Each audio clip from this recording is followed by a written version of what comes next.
ஏழ்மை குடும்பத்தைச் சேர்ந்த போர் வீரன் ஒருவன் நாட்டுக்கே சக்கரவர்த்தி ஆவதெல்லாம் திரைப்படங்களில் மட்டுமே சாத்தியமானது. எவர் முன்பும் மண்டியிடாத வீரத்தாலும் எதிரியின் வியூகங்களை முன்முணர்ந்து செயல்படும் மகத்தான விவேகத்தாலும் ராஜ்யம் அமைத்தவர்கள் ஒரு சிலரே வரலாற்றில் உண்டு. அவர்களில் ஒருவர்தான் பிரெஞ்சு பேரரசை கட்டியாண்ட மாவீரன் நெப்போலியன். 2000 ஆண்டுகளுக்கு முன்பு கிரேக்கம் தந்த மாவீரன் அலெக்சாண்டர் என்றால், சுமார் 200 ஆண்டுகளுக்கு முன்பு பிரான்ஸ் தந்த மாவீரன் நெப்போலியன் போனபர்ட் எனலாம். அலெக்சாண்டர் ஒரு கிரேக்க புயல் என்றால், நெப்போலியன் ஒரு பிரெஞ்சு பிரளயம். இருவருக்கும் இடையே பல ஒற்றுமைகள் இருந்தாலும் ஒரு முக்கியமான வேற்றுமையும் இருந்தது. ஒரு மன்னனுக்கு மகனாக பிறந்ததால் கிரேக்கத்தை ஆண்டார் அலெக்சாண்டர். ஆனால் ஒரு ஏழை குடும்பத்தில் பிறந்தும் தனது திறமையாலும் வீரத்தாலும் பிரான்சின் சக்கரவர்த்தியானார் நெப்போலியன். உலக வரலாற்றில் ஏழை குடும்பத்தில் பிறந்த ஒருவர் ஒரு தேசத்திற்கு சக்கரவர்த்தியானது அதுதான் முதல் முறை. ஆனால் இவை எதுவும் நாஸ்டர்டாம்ஸ் சொன்னது போன்று ஏற்கனவே எழுதி வைத்து அப்படியே நடந்ததல்ல. ஒரு பெரும் கனவை நிறைவேற்றும் போராட்டம், பெரும் புரட்சியை செய்து முடிக்கும் கூறிய திட்டம், இலக்கை நோக்கிய குறி, இவைதான் வரலாற்றில் நெப்போலியனை மாவீரனாக அடையாளப்படுத்தியுள்ளன. நெப்போலியனின் வாழ்க்கையை சுருங்கச் சொல்லிவிடலாம். ஆனால் கோர்சிகாவின் விடுதலையை நோக்கிய முன்னெடுப்புகளை ஆரம்பித்து ஐரோப்பாவின் விடுதலையை நோக்கி நகர்ந்தது நெப்போலியன் வாழ்க்கை. அதனுடன் மட்டும் நின்றுவிடவில்லை. அவருடைய தனிப்பட்ட வாழ்க்கையில் இருந்த காதல் உலகளவில் பிரசித்தமானதும் கூட. தனக்கென்று ஒரு வாழ்க்கை இருந்தபோதும் தன் நாடு குறித்த சிந்தனையுடன் வாழ்ந்தவர் மாவீரன் நெப்போலியன். ஆகையால்தான் நெப்போலியன் குறித்து அறிந்து கொள்வதென்றால் அனைவருக்கும் அல்வா சாப்பிடுவது போன்றதாக இருக்கிறது. அப்படி உலகாண்ட பேரரசனாக, ஈடு இணையற்ற வீரனாக வரலாற்றில் நெப்போலியனின் பெயர் பதிவு செய்யப்படுவது ஏன்? மாவீரன், மகா சக்கரவர்த்தி, போர் வித்தகர் என்றெல்லாம் நெப்போலியனுக்கு வரலாற்று அடையாளங்கள் இருப்பதன் பின்னணி என்ன? உலகமே வியந்து பார்க்கும் அளவுக்கு உயர்ந்து நின்ற மாவீரனான நெப்போலியனின் வீழ்ச்சி அவரை சார்ந்திருந்தவர்களாலேயே சாத்தியமானதற்கு காரணம் என்ன என பல்வேறு கேள்விகள் நம் கண்முன்னே விரிந்திருக்கின்றன. இந்த கேள்விகளுக்கெல்லாம் விடை தேட முதலில் அன்றைய பிரெஞ்சு ஆளுகையின் கீழ் இருந்த நாடுகளின் நிலை என்ன என்பதையும், பிரிட்டனுக்கும் பிரெஞ்சு பேரரசுக்குமான போட்டி, அதன் காரணமாக எழுந்த போர்கள் என ஐரோப்பிய வரலாற்றை சற்று திரும்பி பார்க்க வேண்டியிருக்கிறது. 18ஆம் நூற்றாண்டில் பெரும்பாலான ஐரோப்பிய நாடுகளை ஆதிக்கம் செலுத்திக் கொண்டிருந்தது பிரிட்டன். அந்நாட்டுக்கு அடிபணிந்திராமல் தனக்கென தனி ராஜ்யம் அமைத்திருந்தன இத்தாலி, பிரான்ஸ் உள்ளிட்ட சில நாடுகள் மட்டும். இந்த இரு நாடுகளுக்கு நடுவே எட்டுகிற தூரத்தில் இருந்த குட்டித்தீவு நாடுதான் கோர்சிகா. எந்தவித வளர்ச்சியும் இல்லாத கோர்சிகா இத்தாலியின் ஆளுகைக்கு உட்பட்டு தனது சுதந்திரத்திற்காக அப்போது போராடிக் கொண்டிருந்தது. புரட்சியும் வறுமையுமாக மக்களின் வாழ்க்கை ஒவ்வொரு நாளும் பெரும் எதிர்பார்ப்புடன் கடந்து கொண்டிருந்தது. கோர்சிகா மக்கள் சுதந்திரத்துடன் வாழ வேண்டும் என்றெண்ணி இயங்கிக் கொண்டிருந்த ஒரு புரட்சி படையை பயோலி என்பவர் தலைமையேற்று நடத்தி கொண்டிருந்தார். அவருக்கு உதவியாக அடுத்த இடத்தில் இருந்து ஆலோசனை வழங்கிக் கொண்டிருந்தார் கார்லோ. கார்லோ இயல்பில் ஒரு வழக்கறிஞராக இருந்தார். இவரது மனைவி லெட்ரிசியா குடும்பத்தை பொறுப்புடன் கவனித்துக் கொண்டார். இந்த தம்பதிக்கு பிறந்த 13 குழந்தைகளில் ஒருவர்தான் நெப்போலியன். 1768ஆம் ஆண்டு இத்தாலியர்கள் கோர்சிகாவை விட்டு வெளியேறிய தருணத்தில் போகிற போக்கில் பிரான்சிடம் ஒப்படைத்து விட்டு போனார்கள். கோர்சிகாவை கைப்பற்றிய பிரான்ஸ் படை நூதன வழிமுறையை கையாண்டது. கோர்சிகா போராளிகளுக்கு பொது மன்னிப்பு, ராஜபோக வாழ்க்கை, அதையும் மீறினால் சிறை, எது வசதியானது என்ற கேள்வி முன்வைக்கப்பட்டது. பலரும் பிரான்சின் மாய வித்தைக்கு கட்டுப்பட்டார்கள். அவர்களில் ஒருவராக பிரான்சுக்கு கட்டுப்பட்டார் நெப்போலியனின் தந்தை கார்லோ. அவருக்கு அப்போது வேறு வழியும் தெரிந்திருக்கவில்லை. ஆகையால் பெரும்பான்மையானவர்களின் முடிவை அவரும் எடுத்தார். அவரது குடும்பத்துக்கு தேவையான அனைத்தையும் பிரான்ஸ் அரசாங்கம் செய்து தந்தது. அவரது பிள்ளைகளுக்கு பிரான்சின் உயர் பள்ளிகளில் படிக்கும் வாய்ப்பு. வேறென்ன வேண்டும்? பிரான்ஸ் அரசின் சலுகையுடன் வியன்னாவில் பள்ளிக்கல்வியை பயின்ற நெப்போலியன் பாரிஸில் உள்ள இராணுவ பள்ளியில் மேற்கல்வியை தொடர்ந்தார். நெப்போலியன் கோர்சிகாவை சேர்ந்தவனாக இருந்ததால் ஆதிக்க மனப்பான்மை நிறைந்த பிரெஞ்சு மாணவர்கள் நெப்போலியனை ஏளனம் செய்வதை வழக்கமாக கொண்டிருந்தனர். நடை, உடை, பாவனை என அனைத்திலும் கிண்டல்தான். அழுது தீர்த்தான் அந்த 10 வயது சிறுவனான நெப்போலியன். ஒரு கட்டத்தில் சக மாணவர்கள் மீது வெறுப்பு ஏற்பட புத்தகங்கள் மட்டுமே அவனுக்கு நண்பர்களாக இருந்தன. தனிமையை போக்க புத்தகங்களை படிக்க ஆரம்பித்தவன் தனக்கு கிடைத்த எல்லா புத்தகத்தையும் படித்தான். அப்படி ஆரம்பித்த அவனது புத்தக வாசிப்பு நில உரிமை குறித்தும் சுதந்திரத்தின் அவசியம் குறித்தும் இன்ன பிற விஷயங்கள் குறித்தும் அவனுக்கு போதித்தன. இதன் காரணமாக கோர்சிகா பிரான்சின் கட்டுப்பாட்டில் இருப்பதையும் பிரான்சின் உதவியுடன் தான் கல்வி கற்பதையும் நினைக்க நெப்போலியனுக்கு அவமானமாக இருந்தது. ஆனால் நெப்போலியன் நினைப்பது போன்று பிரான்ஸ் ஒன்றும் அத்தனை ஆதிக்க மனப்பான்மை கொண்டவர்களால் நிறைந்த நாடு அல்ல. அதனை வழிநடத்திய லூயி மன்னர்களால் அந்த நாட்டு மக்கள் அல்லலுட்டனர். லூயி மன்னர்களால் மக்கள் மூன்றாம் தர மக்களாக நடத்தப்பட்டனர். பிரான்சில் உள்ள 90% மக்களை வெறும் 10% உயர் வர்க்கத்தினரை ஆளுமை செலுத்திக் கொண்டிருந்தனர். பல ஆண்டுகளாக அடக்கி ஒடுக்கி வைக்கப்பட்டிருந்த மக்கள் ஒரு கட்டத்தில் பொங்கி எழுந்தனர். அப்படி 16ஆம் லூயி மன்னனுக்கு எதிராக போராட்டம் வெடித்த போது பிரான்ஸ் அரசு பதறி போய்விட்டது. கிட்டத்தட்ட இதே தருணத்தில்தான் இராணுவ பள்ளியில் கல்வியை முடித்துவிட்டு தனது சொந்த நாடான கோர்சிகாவுக்கு எதிரான பிரெஞ்சு படைப்பிரிவில் பணிக்கு சேர்ந்தார் நெப்போலியன். உடையளவில் பிரெஞ்சு ராணுவ வீரரான நெப்போலியன் மனதளவில் கோர்சிகா விடுதலை பெறுவதற்கு தன்னை தயார்படுத்திக் கொண்டிருந்தார். மாபெரும் பிரெஞ்சு சாம்ராஜ்யத்திடம் பெற்ற இராணுவ பயிற்சியை வைத்து கோர்சிகாவிலிருந்து பிரெஞ்சு படையை வெளியேற்ற திட்டமிட்டான் அந்த இளைஞன். உடல்நிலை சரியில்லை என விடுமுறை எடுத்துவிட்டு அவ்வப்போது கோர்சிகாவுக்கு சென்று கோர்சிகா விடுதலை பெறுவதற்கான வேலைகளை செய்ய ஆரம்பித்தான். மறைமுகமாக பிரெஞ்சு படைக்கு எதிராக நெப்போலியன் தலைமையேற்று நடத்திய ஆரம்ப கட்ட தாக்குதல்கள் அனைத்தும் பிரெஞ்சு படையால் சுக்குநூறாகின. இந்த தாக்குதல்களை நெப்போலியன் நடத்துவதை அறிந்த பிரான்ஸ் அரசு இராணுவத்தில் இருந்து பதவி நீக்கம் செய்தது. இதே காலகட்டத்தில்தான் லூயி மன்னருக்கு எதிரான பிரெஞ்சு புரட்சியும் நடந்து கொண்டிருந்தது. வீதி வீதிக்கு திரண்டு லட்சக்கணக்கில் மக்கள் அரசுக்கு எதிராக போராட்டத்தில் ஈடுபட்டனர். மக்களை கட்டுப்படுத்த முடியாது என்பதை அறிந்த ஆளும் வர்க்கம் வேறு வழியின்றி மன்னர் 16ஆம் லூயியை கைது செய்து மக்கள் முன்னிலையில் தூக்கிலிட்டுக் கொன்றது. இதனைத் தொடர்ந்து புதிய அரசு பதவியேற்றது. ஆனால் புதிய அரசு ஜனநாயக வழியில் செயல்படும் என நம்பிக்கொண்டிருந்த மக்களுக்கு துரோகம் இழைத்துவிட்டு உயர் வர்க்கத்தினரின் கட்டுப்பாட்டில் செயல்பட ஆரம்பித்தது அரசு. இந்த சூழலில்தான் கோர்சிகாவை விட்டு பாரிஸுக்கு குடிபெயர்ந்தார் நெப்போலியன். பிரான்சில் லூயி அரசு கவிழ்க்கப்பட்டிருந்ததால் நெப்போலியனுக்கு மீண்டும் இராணுவத்தில் வேலை கிடைத்தது. ஒரு சராசரி இளைஞன் தன் குடும்பத்தை வைத்துக் கொண்டு என்ன அவஸ்தைகளை அனுபவிப்பானோ அதனையெல்லாம் நெப்போலியனும் அனுபவித்தார். அவையெல்லாம் அடுத்த சில ஆண்டுகளில் மாற்றம் கண்டன. அதற்கான தருணம் வெகு சீக்கிரமே அமைந்தது. பிரான்சில் லூயி மன்னராட்சி மீண்டும் மலர ஆதரவு தெரிவித்து ஆங்காங்கே சில குழுக்கள் புரட்சியில் ஈடுபட்டனர். அவர்களை கட்டுப்படுத்தும் பணியில் நெப்போலியன் ஈடுபடுத்தப்பட்டார். அப்போதுதான் டுலான் துறைமுகத்தை கைப்பற்றிய பிரிட்டன் படை மீது நெப்போலியன் தலைமையிலான படை அதிரடியாக தாக்குதல் நடத்தி மூத்த இராணுவ தளபதிகளை ஆச்சரியப்படும் அளவுக்கு பிரிட்டன் படையை பின்னோக்கி ஓட வைத்தது. இந்த போரில் நெப்போலியனின் வீரத்தை கண்ட இராணுவ அதிகாரிகள் 1793ஆம் ஆண்டில் அவரை பிரெஞ்சு இராணுவத்தின் பிரிகேடியர் ஜெனரல் பதவி கொடுத்து அழகு பார்த்தனர். நம்மூர் கடாரம் கொண்டான் போன்று நெப்போலியனை டுலான் கொண்டான் என்று புகழ்ந்தனர் மக்கள். ஆனால் அது நெடுநாள் நீடிக்கவில்லை. அரசுக்கு எதிராக செயல்பட்டதாக போலி வழக்கில் சிறையில் அடைக்கப்பட்ட நெப்போலியன் விசாரணைக்கு பின் விடுதலை செய்யப்பட்டார்.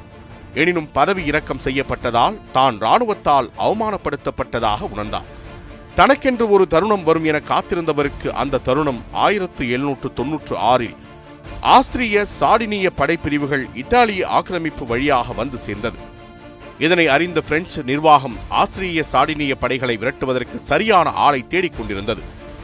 யாருடைய தலைமையில் படை திரட்டலாம் என ஆலோசனை நடத்தி கொண்டிருந்த தருணத்தில் பிரெஞ்சு நிர்வாகத்துக்கு மீண்டும் நினைவுக்கு வந்தது நெப்போலியன் என்ற பெயர். இப்போது நெப்போலியனை தேடி பிரெஞ்சு நிர்வாகமே வந்து நின்றது. நெப்போலியனின் வியூகத்தை கேட்ட பிரெஞ்சு அரசு மிரண்டு போனது. போரில் ஆஸ்திரிய சார்டினிய படைகளை ஓட ஓட விரட்டியது நெப்போலியனின் தலைமையிலான படை. ஆஸ்திரியாவின் மீது படையெடுத்து அதன் தலைநகர் வியன்னாவை வீழ்த்தி பிரான்சின் ஆதிக்கத்துக்குள் கொண்டு வந்தார் நெப்போலியன். பிரான்சின் சார்பாக போர் முடிவுகளை எடுக்கும் முக்கிய அதிகாரம் அவர் கைக்கு வந்தது. டுலான் துறைமுக தாக்குதலின் போதே நெப்போலியன் என்ற பெயர் மக்களிடையே அடிபட ஆரம்பித்த நிலையில் ஆஸ்திரிய சார்டினிய படைகளை அடித்து நொறுக்கியதில் நெப்போலியன் பிரெஞ்சின் மாவீரனாக உருவெடுத்தார். வீரம், ராஜதந்திரம், புதிய போர் முறை இவற்றால் சென்ற இடமெல்லாம் வெற்றி வாகை சூடினார் நெப்போலியன். நெப்போலியனின் பார்வை பிரிட்டன் பக்கம் திரும்பியது. கீழே நாடுகளுடன் பிரிட்டன் கொண்டிருந்த வியாபார தொடர்புகளை துண்டிக்கும் நோக்குடன் எகிப்து மீது படையை ஏவினார். எகிப்து சூயஸ் கால்வாய் பகுதிதான் மத்திய கிழக்கு நாடுகளின் நுழைவாயிலாக திகழ்ந்தது. அதனை அடைத்துவிட்டால் பிரிட்டனின் வர்த்தக சாம்ராஜ்யத்துக்கு ஒரு செக் வைத்த மாதிரியும் இருக்கும். இந்தியாவுடன் வர்த்தக தொடர்புகளை உருவாக்கிக் கொள்ள ஒரு வாய்ப்பாகவும் இருக்கும் என்பது நெப்போலியனின் திட்டம். இதன் தொடர்ச்சியாக அலெக்சாண்டரியாவை வீழ்த்தினார். ஆனால் 1798 நைல் நதிக்கரையில் நடந்த போரில் பிரிட்டிஷ் கடற்படையால் நெப்போலியன் படைகள் தோற்கடிக்கப்பட்டன. அதனால் கிழக்கு நாடுகளை பிடிக்க நெப்போலியன் செய்த முயற்சி தோல்வியடைந்தது. இந்த தோல்வியிலிருந்து தப்பிக்க ஒட்டமான் துருக்கியர் வசமிருந்த சிரியா கலிலே பகுதியில் போரை நடத்தினார். எனினும் தொடர் தோல்விகளால் துவண்ட நெப்போலியன் பிரான்சில் அரசியல் குழப்பங்கள் ஏற்பட்டதை அறிந்து நாடு திரும்பினார். அதே சமயத்தில் உள்நாட்டு குழப்பத்தால் பிரான்சின் நிலை மோசமாக இருப்பதை உணர்ந்த நெப்போலியன் அதனை தனக்கு சாதகமாக பயன்படுத்திக் கொள்ள முயன்றார். ஆட்சி அதிகாரத்தில் இருந்த தனக்கு வேண்டப்பட்டவர்கள் மூலமாக அதிரடியாக ஆட்சி கவிழ்ப்பை அரங்கேற்றிய நெப்போலியன் புதிய ஆட்சி அமைப்பை ஏற்படுத்தினார். அதன்படி கான்சல் என்ற பட்டத்துடன் பல அதிகாரங்கள் நெப்போலியன் கைக்கு வந்து சேர்ந்தன. ஆலோசனை குழுக்களும் சட்ட சபைகளும் அமைக்கப்பட்ட போதிலும் உண்மையான அதிகாரங்கள் என்னவோ நெப்போலியனிடம்தான் இருந்தன. பிரெஞ்சு புரட்சியினால் ஏற்கனவே சோர்ந்து போயிருந்த மக்களுக்கு நெப்போலியனின் தலைமை ஒரு நம்பிக்கையாக இருந்தது. அந்த ஆதரவுடன் 1804 தனது 35வது வயதில் பிரெஞ்சு பேரரசின் சக்கரவர்த்தியாக முடிசூட்டிக் கொண்டார் நெப்போலியன். நடைமுறையில் நெப்போலியன் பிரான்சின் சர்வாதிகாரியாகவே செயல்பட்டார். இது ஒருபுறம் இருக்க, பிரெஞ்சு பேரரசின் சக்கரவர்த்தியாக அரியணையில் ஏறியது முதல் 1815 வரை ஐரோப்பாவின் சரித்திரத்தை மாற்றி எழுத முற்பட்டார் நெப்போலியன். மன்னராட்சிக்கு எதிராக பெரும் புரட்சி செய்து குடியரசாட்சியை கொண்டு வந்தவர் மீண்டும் மன்னராட்சியை ஏற்படுத்தினார் என்று சொல்லப்படுகிறது. எனினும் அவரது தலைமையில் ஆட்சி நிர்வாகத்தில் அதிரடியாக பல்வேறு சீர்திருத்தங்கள் செய்யப்பட்டன. தொடர்ந்து பல்வேறு போர்களில் வென்ற நெப்போலியன் ஒரு கட்டத்தில் போர்ச்சுகல், பிரிட்டன், ஸ்காண்டினேவியா நீங்களாக மொத்த ஐரோப்பாவையும் தனது ஆட்சியின் கீழ் கொண்டு வந்திருந்தார். ரஷ்ய மன்னர் ஜார் அலெக்சாண்டருடன் டில்சிட் ஒப்பந்தம் ஏற்படுத்தி ஐரோப்பாவை இரு பகுதியாக பிரித்ததாக கூறப்படுகிறது. தான் வென்ற நாடுகள் முழுவதிலும் தனது அண்ணன் தம்பிகள், நண்பர்களை ஆட்சியாளர்களாக நியமித்துக் கொண்டார் என்றும் சொல்லப்படுகிறது. ஸ்பெயின், போர்ச்சுகல் ஆகிய நாடுகளை தன் ஆதிக்கத்தின் கீழ் கொண்டுவர நெப்போலியன் செய்த முயற்சிகள் நெப்போலியனுக்கு எதிர்ப்பையே உண்டாக்கின. ஸ்பெயின் நாட்டின் சில பகுதிகளில் நெப்போலியன் படைகள் தோற்றன. என்ன இருந்தாலும் பிரிட்டனை ஒரு கை பார்க்க வேண்டும் என்பதே நெப்போலியனின் நோக்கமாக இருந்தது. நெப்போலியனின் நோக்கத்தை அறிந்து கொண்ட பிரிட்டன் அவருக்கு குழிபறிக்கும் வேளையில் தீவிரமாக இறங்கியது. நெப்போலியனின் கட்டுப்பாட்டுக்குள் வர மறுத்த பிரிட்டனால் கான்டினென்டல் சிஸ்டம் என்ற வர்த்தக முறையை அறிமுகப்படுத்தினார். அதன்படி பிரான்சின் கட்டுப்பாட்டில் இருந்த எந்த நாடும் பிரிட்டனுடன் எந்த வர்த்தகமும் புரியக்கூடாது. ஆனால் நெப்போலியன் எதிர்பார்த்த மாதிரி இந்த நடவடிக்கை வெற்றி பெறவில்லை. ரஷ்யா அந்த கட்டளையை மீறி பிரிட்டனுடன் வர்த்தகம் புரிந்ததால் சினம் கொண்டெழுந்த நெப்போலியன் 6 லட்சம் வீரர்களுடன் ரஷ்யா மீது படையெடுத்தார். நெப்போலியனின் படையெடுப்பை முன்கூட்டியே அறிந்தோ என்னவோ அவர் ரஷ்யாவுக்குள் அடியெடுத்து வைத்த போது மாஸ்கோ வெறிச்சோடி கிடந்தது. சுமார் 2.5 லட்சம் ரஷ்யர்கள் வீடுகளை விட்டு வெளியேறியிருந்தனர். ரஷ்யாவின் ஷா மன்னன் தன்னிடம் வந்து சரணடைவான் என்று அங்கேயே முகாமிட்டிருந்தார் நெப்போலியன். ஆனால் ஷா மன்னன் வருவதற்கு பதில் பனிக்காலமும் கடும் குளிரும் தான் வந்தன. இது குறித்தெல்லாம் யோசிப்பதற்கு முன்பே பசியாலும் குளிர் மற்றும் நோய் தாக்கத்தாலும் பல்லாயிரம் பிரெஞ்சு படை வீரர்கள் தங்கள் உயிரை இழந்திருந்தனர். வேறு வழியின்றி மிஞ்சியிருந்த வீரர்களை பாரிஸ் திரும்ப கட்டளையிட்டார் நெப்போலியன். 6 லட்சம் வீரர்களுடன் சென்றவர் வெறும் 20,000 வீரர்களுடன் திரும்பினார். இந்த பெரும் தோல்வி நெப்போலியன் ஆட்சியை ஆட்டம் காண செய்திருந்தது. இந்த தருணத்தை பயன்படுத்தி தாக்குதலை தொடங்கின பிரிட்டன், ரஷ்யா, ஆஸ்திரியா, ஸ்வீடன் ஆகிய நாடுகளின் கூட்டுப்படைகள். எதிர்பாராத இந்த தாக்குதலால் பெரும் தோல்வியை சந்தித்தார் நெப்போலியன். இதனை அடுத்து எல்பா தீவுக்கு நாடு கடத்தப்பட்டார் நெப்போலியன். ஆனால் சில நாட்களில் அங்கிருந்து தப்பி வந்து மறுபடியும் படைகளை திரட்டி போருக்கு தயாரானார். சில மாதங்கள் ஜோஸ்பீனுடன் தனிமையில் வாழ்ந்தவர் பிரான்ஸ் மக்களின் ஆதரவோடு மீண்டும் மன்னனாக முடிசூட்டப்பட்டார். மக்களின் ஆதரவும் மனைவிகளின் ஆதரவும் நெப்போலியனுக்கு இருந்தது. அதனால் உற்சாகத்துடன் புதிய படையை உருவாக்கினார். இதனைத் தொடர்ந்து 1815 பெல்ஜியத்தின் வாட்டர்லூ என்ற இடத்தில் நடந்த இந்த யுத்தமே நெப்போலியன் சந்தித்த இறுதி யுத்தமாக அமைந்தது. வழக்கம் போல ஐரோப்பிய நாடுகள் எல்லாம் ஒரு அணி, நெப்போலியன் தனி. கடுமையான யுத்தம் தொடங்கியது. இரு பக்கமும் அனல் பறந்தது. நெப்போலியனின் துணை தளபதிகள் படைகளுடன் வந்து சேர ஏற்பட்ட தாமதம் காரணமாகவே நெப்போலியன் படை தோல்வி அடைந்தது. ஐரோப்பிய நாடுகளை தனது அதிகாரத்தின் கீழ் கொண்டு வர வேண்டும் என்கிற பேராசையே அவருடைய வரலாற்றிற்கு முற்றுப்புள்ளி வைத்தது. இதற்கு பின்னணியில் நெப்போலியனின் மனைவி இருந்ததாகவும் பின்னாளில் தகவல் வெளியானது. நெப்போலியன் பதவி விலகினால்தான் பிரிட்டிஷ் அரசின் கோபத்தை தணிக்க முடியும் என கருத்து முன்வைக்கப்பட்டதை அடுத்து பதவி விலகிய நெப்போலியன் நாட்டை விட்டு வெளியேறி கப்பலில் பயணித்துக் கொண்டிருந்த போது பிளிமத் என்ற துறைமுகத்தில் வைத்து பிரிட்டன் படையினர் கைது செய்தனர்.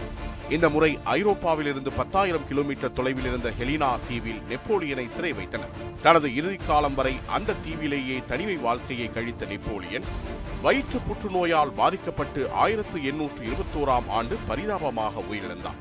அந்த தீவிலேயே அவரது உடல் அடக்கம் செய்யப்பட்டாலும் 1840இல் அவரது எலும்புகள் பிரான்ஸ் கொண்டு வரப்பட்டு நினைவு மண்டபம் கட்டப்பட்டுள்ளது. பெரும் படை நடத்திய ஒருவர் தனது கடைசி காலத்தில் தனி தீவில் சாவார் என நாஸ்ட்ரடாமஸ் எழுதியது அப்படியே நிறைவேறியது என கூறுவோரும் உண்டு. நெப்போலியனின் வாழ்க்கையில் சுவாரஸ்யத்துக்கும் குறைவில்லை. ஒருமுறை ராணுவ பள்ளியின் முன்னால் இருந்த தின்பண்ட கடையை வேடிக்கை பார்த்துக் கொண்டிருந்துள்ளார் நெப்போலியன். அப்போது அந்த பெண்மணி, "நீ படிச்சு என்ன வேலைக்கு போவா?" என்று கேட்க, "நான் பிரான்ஸ் நாட்டின் சக்கரவர்த்தியாக போகிறேன்" என பதிலளித்தாராம். ஆனால் அப்போது அதை கேட்டு சிரித்த பெண்மணி, நெப்போலியன் சக்கரவர்த்தியாக பதவியேற்ற பின் அவரை தேடிச் சென்று அவரது தள்ளாத வயதில் சந்தித்து நடந்ததை கூறிய போது ஆச்சரியப்பட்டாராம் நெப்போலியன். அவரது வாழ்க்கையில் சர்ச்சை சம்பவங்களுக்கும் குறைவில்லை. பதவியேற்பு விழாவுக்கு அப்போதைய போப்பாண்டவர் அழைக்கப்பட்டிருந்தார்.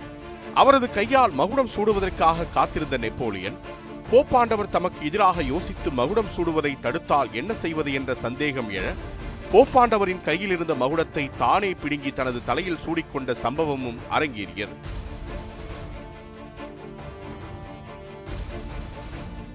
சாதாரண சிப்பாயாக இருந்து படிப்படியாக முன்னேறி பெரும் வியத்தகு யுத்தங்களை புரிந்து மன்னனாகி ஐரோப்பா மொத்தமும் அலற வைத்து சர்வ சக்திமிக்க போப்பாண்டவரையே நிற்க வைத்து கேள்வி கேட்டு மிக எளிய மன்னனாய் வாழ்ந்து வரலாற்றில் மிக பெரும் பாதிப்பினை ஏற்படுத்திவிட்டு சென்ற நெப்போலியனின் பாதிப்பு கொஞ்சம் நஞ்சமல்ல. போப்பாண்டவரை பாடாய்படுத்திய சாபம் என்றொரு பக்கம் சொல்வார்கள். நெப்போலியனுக்கு ஜாதகத்தில் நம்பிக்கை இருந்தது. தன் ஜோசியரின் கணிப்பை மீறி ரஷ்யா மீது படையெடுத்ததே காரணம் என கூறுபவர்களும் உண்டு. நெப்போலியன் ஆட்சிக்கு வந்த பிறகு பிரான்சில் அமைதி நிலவியது. பொருளாதாரம், அரசியல், சட்டத்துறை சீர்திருத்தங்களை அறிமுகம் செய்தார். பிரான்சில் செயின்ட் ஆற்றுக்கு மேல் பாலங்கள் கட்டினார். வீதிகளை திருத்தி அமைத்து புதிய வீதிகளை உருவாக்கினார். நகரின் தண்ணீர் விநியோகத்தை மேம்படுத்தினார். வேலை வாய்ப்புகளை பெருக்கினார். வரி வசூலிக்கும் முறைகளில் மாற்றங்களை கொண்டு வந்ததோடு பிரான்சில் இன்ஃப்ரியல் பேங்க் என்ற வங்கியை உருவாக்கினார். ஆனால் நாட்டு நிர்மாணத்தில் நெப்போலியனின் மிகப்பெரிய பங்களிப்பு அவர் வகுத்து தந்த சிவில் கோட் என்ற புதிய சட்டங்கள், கோட் ஆஃப் நெப்போலியன் என்றும் அழைக்கப்படுகின்றன.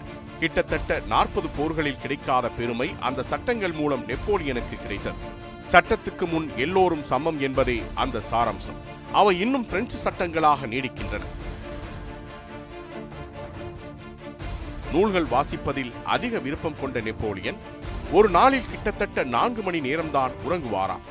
அப்படி அவர் சிரமப்பட்டு படித்து சேர்த்த அறிவு செல்வம்தான் அவரை வெறும் மாவீரன் என்ற நிலையை தாண்டி ஒரு தேசத்தையே மிகச் சிறப்பாக நிர்வகித்த மன்னனாக உயர்த்தியது. வெற்றி என்பது முயற்சியின் பாதி, நம்பிக்கையின் மீதி. இதுதான் நெப்போலியன் என்ற மாவீரனின் தாரக மந்திரமாக இருந்தது. அந்த மந்திரம்தான் வெற்றி மேல் வெற்றிகளை நெப்போலியனிடம் குவித்தது. அரச வம்சத்தில் பிறக்காத ஒரு ஏழை கூட மன்னனாக முடியும் என்பதை உலகுக்கு உணர்த்தியது. ஷேக்ஸ்பியர் மற்றும் நெப்போலியன் காலத்திற்கு பின் பிறந்திருந்தால் ஆண்டனி கிளியோபாட்ரா, ரோமியோ ஜூலியட் வரிசையில் நெப்போலியன் ஜோசப்பின் காதலும் காவியமாகி இருக்கும். அப்படி காதல் ரசம் சொட்டும் வாழ்வு அவருடையது. நெப்போலியனின் சாம்ராஜ்யம் வீழ்ச்சிக்கு பல காரணங்களை சொல்வார்கள். ஜோசப்பின் ஜாதகம் ராஜயோகம் கொண்டது. அவளை கொள்பவர்கள் பெரும் உச்சம் அடைவார்கள் என்பது அவளின் ஜாதக பலன். அதுதான் நெப்போலியனை வழிநடத்திற்று. அவளை பிரிந்த பின் அவர் வீழ்ந்தார்கள் என்பார்கள் சிலர். நெப்போலியன் குள்ளமானவர் என்ற கருத்தும் பரவி வருகிறது. மற்ற நாட்டு வீரர்களுடன் ஒப்பிடும்போது 5.2 அடி உயரம் கொண்ட நெப்போலியன் குள்ளமானவர் என்றே கூறப்படுகிறது. ஆனால் ஆதாரங்கள் மற்றும் ஆராய்ச்சிகளின் அடிப்படையில் அவரின் உண்மையான உயரம் 5.6 அடி உயரம் என கண்டறியப்பட்டது. உண்மை என்னவென்றால், குள்ளம் என சொல்வதற்கு அங்கு எதுவும் இல்லை. காரணம், அப்போதைய பிரெஞ்சு மக்களின் சராசரி உயரம் அதுவாகத்தான் இருந்தது. இவ்வுலகில் இராணுவம், அரச நிர்வாகம், காதல், நாட்டுப்பற்று, வீரம் என்ற விஷயங்கள் பேசப்படும் பொழுதெல்லாம் நிச்சயம் நெப்போலியனும் பேசப்படுவான். அதனால் காலகாலத்திற்கும் நிலைத்திருப்பான். எனினும் பல தேசிய இனங்களை அடக்கி பெரும் வல்லரசு, ஓரரசு என முயற்சித்தால் என்னாகும் என்பதற்கும், மதவாதிகளும் பணக்காரர்களும் சொந்த நாட்டு வீரனையே எப்படி கொள்வார்கள் என்பதற்கும் நெப்போலியனின் கல்லறையே சாட்சி.